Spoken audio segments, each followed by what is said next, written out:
Hi all, welcome back to a new post today, and let's continue with the most important issues that you need to keep track of with regard to the TSPSC Group 1 mains examination. Today I will not be doing paper 2, that is Geography of India and Telangana, but for a change let's switch to another topic and a subject that's about the society, constitution and governance, which is included in your paper 3 TSPSC Group 1 mains syllabus. So in that you have topics such as the salient features of the Indian society, unity in diversity, family, marriage, kinship, caste, tribe, religion, language, rural-urban continuum and multiculturalism. Let's look at some of the most important topics that you need to keep track of. It will be a type of revision also that will also help you to get your hands fast on this part of the syllabus. So this will help you to finish your preparation soon, and you can do as many revisions as possible, especially with regard to your answer writing as well. So the first topic that we will be touching today is family. So we know that family comes under a social institution. It is a universal social institution, and family in a traditional country like India has much more importance, but the nature of the family system is very different with regard to the urban areas and the rural areas. Family performs certain functions. They are the core of the Indian society, and if you look at the definition of the family, it is a group based on marriage, common residence, emotional bonds and stipulation of domestic services. The family has been defined as a group based on marital relations, right and duties of parenthood, common habitation and reciprocal relationship between parents and citizen.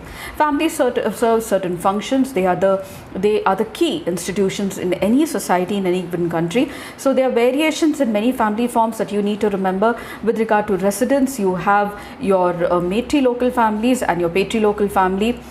On the basis of descent, you have matrilineal family where the descent is traced from the female line, and you have your patrilineal family where your descent is traced from the male line. From the point of view of authority, you have patriarchy family and matriarchal families as well. Yet another distinction is made between the conjugal family, that is, or the family formed by marriage ties, for example your wife, children, your mother-in-law, father-in-law, etc., and consanguine family, that is a family by blood relation. This is based on the membership of the family. So consanguine family is based the father, children, mother, children, siblings, etc. Grandparents, these are all consanguine ties of the family. Finally, we have the classification of families into nuclear and extended type of families. Nuclear families are mostly found in the urban areas, and you have joint family system in the rural area. Still, you find certain joint family system even in the traditional families of the urban areas as well. However, due to economic reasons and also migration, you find mostly nuclear families. You have another type of family called as extended family. These types are based on which they are organized. Nuclear family consists of only the married couple and the children, and the extended family is something defined as a nuclear family plus the kin belonging to either side that live together. And functions, now the family performs certain important functions like procreation, regulation of sexual behavior, socialization of children, status transmission of religion, values, caste, lineage and kingship. The next most important is marriage. Recently we had the Uniform Civil Code surrounding common laws with regard to marriage, divorce, succession, adoption, etc. Marriage also is being regulated in the country. You have different marriage laws with regard which are based on the religion. So you have the Hindu Marriage Act, Christian Marriage Act, Special Marriage Act. Recently there was a demand for marriage between the same-sex couples, and this is one of the most important that you need to track down. You need to see the sides of what the Supreme Court was supporting it. Unfortunately, however, fortunately or unfortunately, government was against the system of same-sex marriage. Supreme Court finally said that we can recognize the rights of the same-sex couples, but we cannot give them a legal status under the Special Marriage Act of 1954. Also, we can the Supreme Court told the same-sex couples that they can speak to the government to make life easier for them, like they can have a joint account system or even joint ownership of property, etc. You need to look at about the debate surrounding the same-sex marriage in India. It's a very important issue with regard to the LGBTQ community. And if you look at the traditional concept of marriage now, it's an important and social institution. As a social institution, it provides a recognized form for entering into a heterosexual relationship for bearing and rearing of children. Let me tell you, heterosexual relationship was one of the keystone points that was taken by the government of India to not support the same-sex marriage. Especially, government of India was telling that if they legalize same-sex marriage, they will have to change a multiplication of laws with regard to marriage, inheritance, divorce, maintenance, etc. Because in those, the husband is taken as a male and the wife is taken as a female. So it is a heterosexual relationship. Now, going back to the marriage topic, yeah, it is primary way of regulating human production.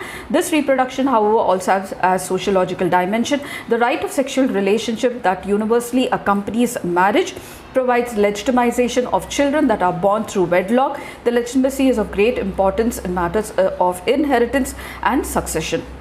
Historically, marriage has been found to exist in a wide form in various societies. So if you look at the forms of marriage, especially with the number of partners that can legitimately get enter into matrimony, we have two types of marriage, that is monogamy and polygamy. Polygamy is one husband with many wives, and polyandry is one wife with many husbands.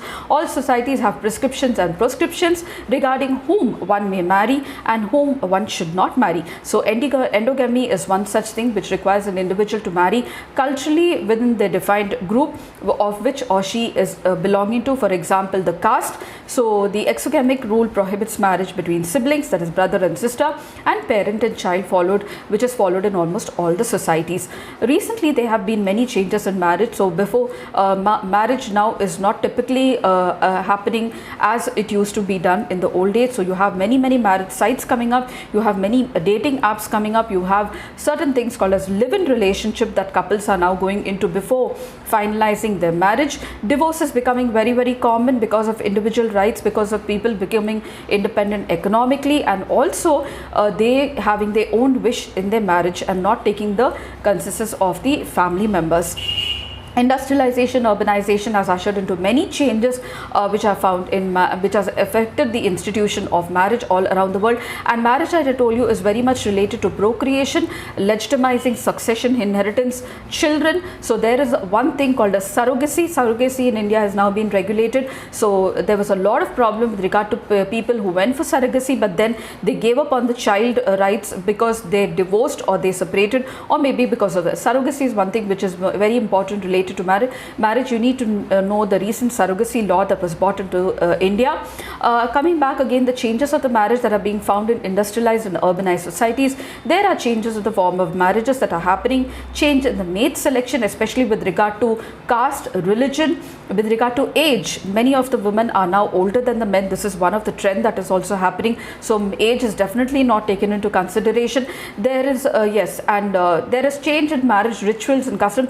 India has become a destination for marriage. We can see many foreign couples coming and getting married in the customs of India. This is another very important change that we are getting to see. Marriages are now marriage companies are now another most important business companies. So you have everything that has got ready-made, rather than you having your relatives to do things. So you have certain marriage agencies that do everything from setting up your mandap to the haldi to everything. So this is another dimension of marriage. It is a booming industry as well. As I told you, India is becoming a destination for marriage. Changes in marriage, especially with regard to goals and stability. So stability is one of the main factors that is being impacted. We have been seeing a rise with regard to the divorce rates. Recently, Supreme Court also has made it much more simple for people who want to take divorce on mutual grounds. So rather than making them wait for another 6 months period, which is usually invented to the law, they can get divorce immediately without running around the courts if it's mutual.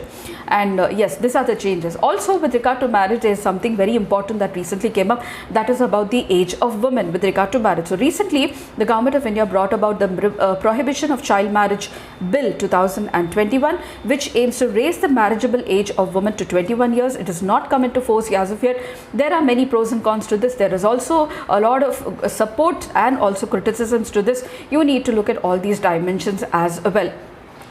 Uniform Civil Code, yeah. So the Uniform Civil Code is another thing which is related to marriage. As I told you, if we have the Directive Principles of State Policy, Article 44, speaking about the Uniform Civil Code. It aims to establish a uniform legal framework for citizens in the country, regardless of their religion. As I told you, most of the civil laws, especially marriage, are based on religion and religious customs. So this article states that the state shall endeavour to secure for citizens a uniform civil code throughout the territory of India. Uniform Civil Code seeks to abolish all the personal laws concerning marriage, divorce and succession based on religion, and have one same law for everybody irrespective of the religion. And also it aims to protect the rights of women, which vary from different religious background.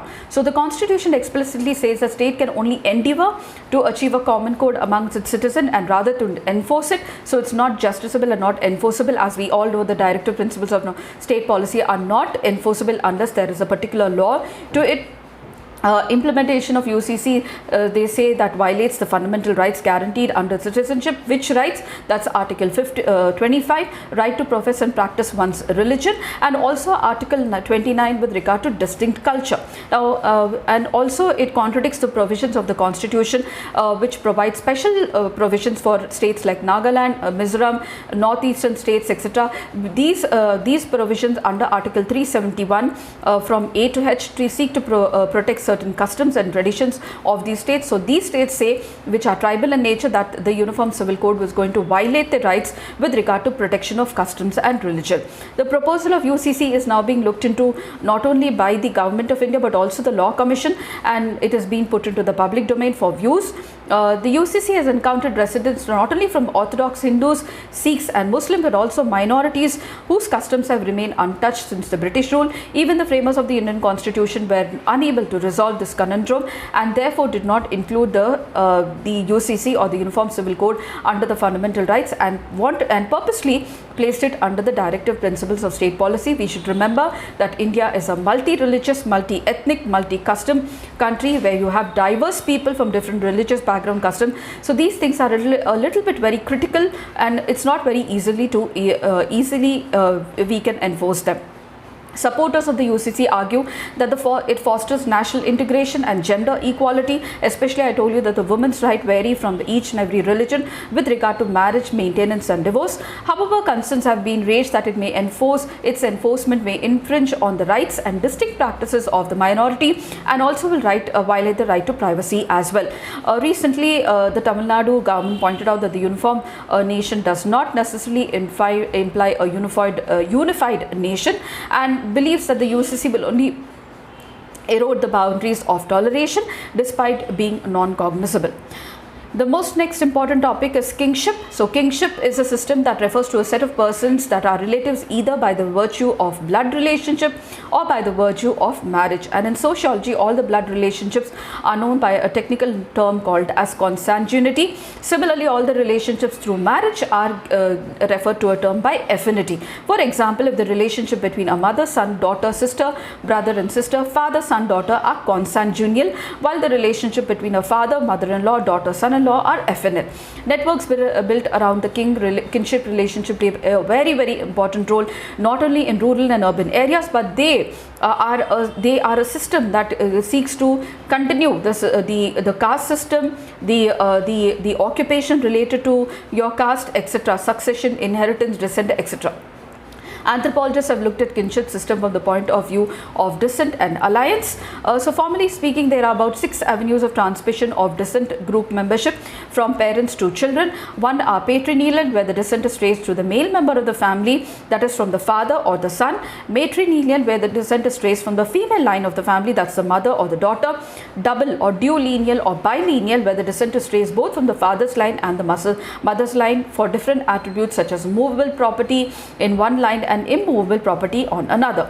Cognitive or bilateral, where attributes are transmitted equally through both the parents. Here no unilineal groups can be formed, but group structure can be cognitive, and that is the group of kin persons on the father's and the mother's side. Membership can be acquired either by the father and the mother.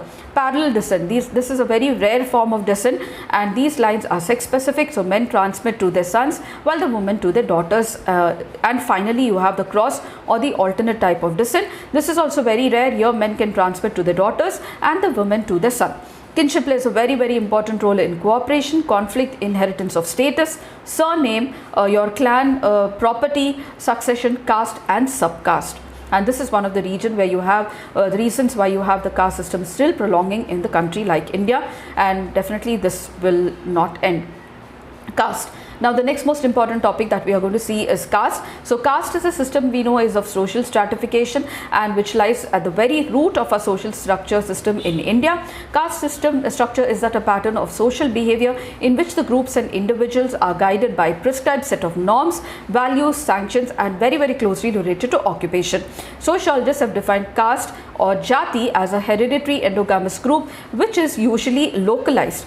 Caste is related to the Varna system in India. Features of the caste system, the main features are hierarchy, endogamy, association with hereditary occupation, restrictions on food and social intercourse, distinction in custom, dress, speech, civil, religious disabilities, privileges enjoyed by different sections of the society. Caste has regional variations in India. Let me tell you, it is very closely related to occupation, and that's why we have certain sections that are called a scheduled caste and the backward classes that still prolong, and they are backward in India because they are related to certain occupations, unclean occupations. Caste plays a very important role in politics especially, and in voter behavior. This is seen in every state of the country. Also caste plays a apart from the northeastern state where tribal component is most important, there also the caste play a very important role in government formation. Caste is taken into consideration while giving cabinet berth seats, especially ministership as well, and caste is also related to purity and pollution, and therefore we still have the continuation of scheduled caste, untouchabilities, manual scavengers and also backward classes as well. And we know that constitution speaks again untouchability and discrimination under article 15 and 17. So these are the major points that you need to remember. Also recently you have to take into consideration the caste survey that is being conducted, because we do not have the particular caste survey with regard to OBCs. Mandal Commission says that 52%, but still that was only during the 1980s. So now we are almost 40 years ahead of that, and so they want to know, the government wants to know, various governments want to know whether the benefits are reaching the backward of the backward classes, the backward castes within the backward classes group, and therefore there is a caste survey being conducted.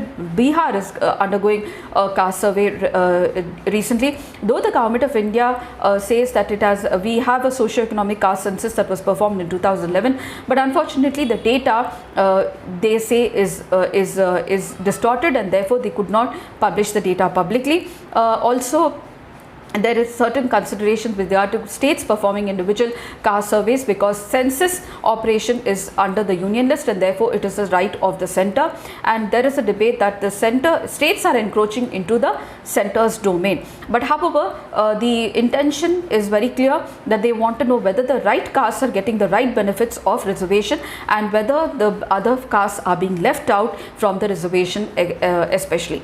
Recently the Rohini Subcommission for Rohini Commission for subcategorization of OBCs also has given its report, and there are certain important points that you need to remember in that as well.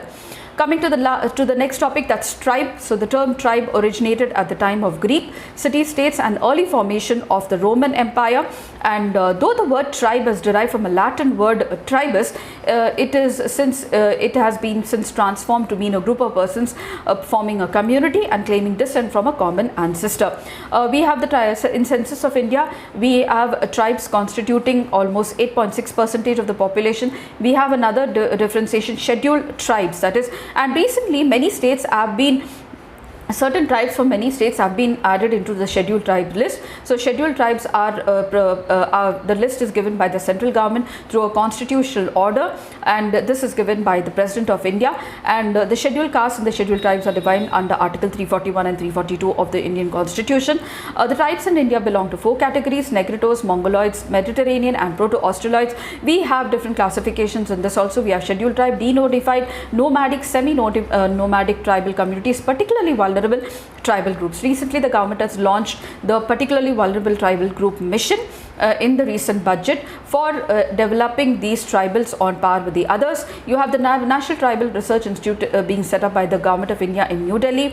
Ekalavya model residential schools are being opened even more in the tribal areas. You have Ministry of Tribal Affairs having a GOAL program, GOAL, which is an initiative to digitally upskill the tribal people. You have the Pradhan Mantri Adarsh Gram Yojana, which is a holistic development of tribal dominated villages in the country. And with regard to religion, there are many issues with regard to, we have different religions in India, and you need to read about their origin and also various principles and values, and also many important saints also with regard to them. Apart from that, there are ethnic issues with regard to religion, especially with regard to the Manipur. Though it was a tribal issue, but now it's taking the angle of a communal and also an ethnic issue. The no violence in Haryana and the northern India. Lynching recently has been a very continuous phenomena, especially till last year. Recent changes in criminal law speak about harsh punishment against lynching. These are the things that you need to remember about religion and religious composition also in the country, where Hindus are the majority, forming 88%. Muslims come next, and other rest of the religious communities next. Language, especially language. Coming to language, we know that part 17 of the Indian Constitution speaks about language. You need to know all of them. You have a special linguistic commissioner also. With under Article 350A, you have also the Schedule 8, which speaks about languages. There has been the new education policy that spoke about the 3-language formula especially, and also language families in India, linguistic regions. There is a debate that the centre is trying to impose the Hindi in on the states especially, and also there is importance being given to regional languages now in the curriculum, and also with regard to examinations as well. Recently, the Ministry of Personnel had decided that the test for government jobs will be conducted in 15 languages, so that language barrier does not let any youth miss out on the job opportunities. And these are some of the very important issues that I tried to touch upon, which will definitely help you to finish off this part for your preparation, and you can move on to the other chapters and the other units in the paper. Simplifying your preparation, it's like a revision as well. And let's continue tomorrow for the rest of the topics in the next post, and I shall see you in my next post, and until then, very happy learning.